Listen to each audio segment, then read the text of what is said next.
ইতিহাসের সবচেয়ে গোপন মানুষ। তিনি এমন একজন ব্যক্তি যার কাছে গোপন ও বিপজ্জনক জ্ঞান রয়েছে। এই জ্ঞানকে বলা হয় ইলম, যা তিনি আল্লাহর অনুমতিতে অর্জন করেছেন। তিনি অতীত ও ভবিষ্যতের জ্ঞান রাখেন। সময় ও স্থানের সীমা ছাড়িয়ে যেতে পারেন, সময় ভ্রমণ করতে পারেন এবং প্রতিটি যুগে চিহ্ন রেখে যেতে পারেন।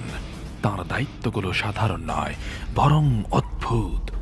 এই দায়িত্ব কিয়ামত পর্যন্ত চলবে।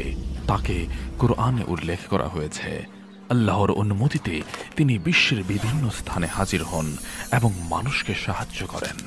তিনি অন্য কারো রূপে ধারণ করে মানুষের সামনে উপস্থিত হতে পারেন একটি অজানা মুখ নিয়ে। হয়তো একদিন আপনি তাকে দেখেছেন কিন্তু বুঝতেই পারেননি তিনি কে, তিনি এখন কত বছরের, তিনি কিভাবে কিয়ামত পর্যন্ত জীবিত থাকবেন, এর পেছনে কি রহস্য। তিনি কি একজন নবী, ফেরেশতা নাকি ভিন্ন কিছু?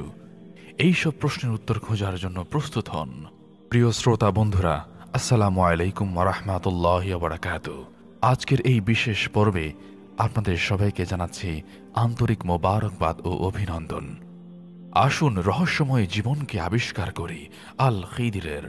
আবারও আমি আপনাদের সামনে একটি চমকপ্রদ কাহিনী নিয়ে এসেছি। আমার এই চ্যানেলটি সাবস্ক্রাইব করতে এবং ভিডিওটি লাইক করতে ভুলবেন না। বলা হয় খিদর তখনই আসেন যখন একজন বান্দা সত্যিকারের সমস্যায় পড়ে। হয়তো কোনো অচেনা এক মানুষ হঠাৎ করে আপনার জীবনে এসেছেন এবং কিছু পরিবর্তন এনেছেন।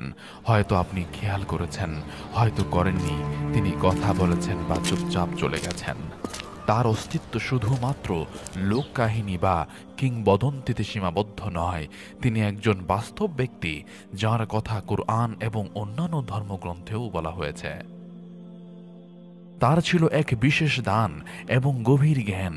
এমনকি একজন নবী তাকে খুঁজতে বের হয়েছিলেন, তার কাছ থেকে জ্ঞান আহরণ করতে চেয়েছিলেন। কুরআনে তার নাম সরাসরি উল্লেখ করা হয়নি, কিন্তু সূরা কাহফে আমাদের বান্দা সম্পর্কে বলা হয়েছে, যিনি এক অদ্ভুত যাত্রার যান।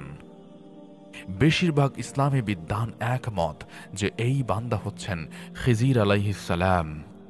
তার জন্মের সময় নির্দিষ্টভাবে জানা যায় না, কিন্তু কেউ বলেন তিনি আদম আলাইহিস সালামের সন্তান কাবিলের বংশধর। আবার কেউ বলেন তিনি নূহ আলাইহিস সালামের সন্তান শামের বংশধর। আরও এক কাহিনীতে বলা হয় খিজির আলাইহিস সালাম ও দুলকারনাইন আলাইহিস সালাম ছিলেন চাচাতো ভাই। রাসূলুল্লাহ সাল্লাল্লাহু আলাইহি ওয়াসাল্লাম এক হাদিসে বলেছেন, তা